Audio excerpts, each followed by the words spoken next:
పుష్యమాసం December 20వ తేదీ నుండి start అయింది. ఎప్పుడైతే శివుడు అభిషేక ప్రియుడు, విష్ణువు అలంకార ప్రియుడు, శని భగవానుడు స్తోత్ర ప్రియుడు. మనం ఓం శం శనేశ్వరాయ నమః అని శనిని స్తోత్రిస్తేనే మన జీవితంలో శని భగవానుడు కృపకు పాత్రులవుతారు. ఎవరైతే 12 రాశుల వాళ్ళు ఈ పుష్యమాసంలో ఎప్పుడు జనవరి 10న కుంభరాశి నుండి మీనంలోకి శని భగవానుడు వస్తున్నాడు.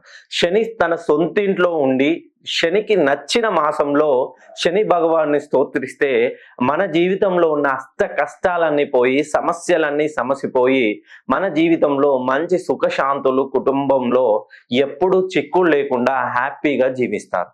ఎవరైతే ఇప్పటి వరకు కష్టాల్లో ఉన్నట్టు కానీ నష్టాల్లో ఉన్నట్టు కానీ సమస్యల్లో ఉన్నవారు కానీ నేను జనవరి 10న జరిపించే శని హోమంలో మీ పేరు గోత్రనామాలు పంపిస్తే చతుర్ముఖ దిగ్బంధనం వేసి 5గురు పండితుల సమక్షంలో మీ పేరు పైన హోమాన్ని జరిపించి మీకు యాగ ప్రసాదం అందేలా నేను ప్రయత్నిస్తాను.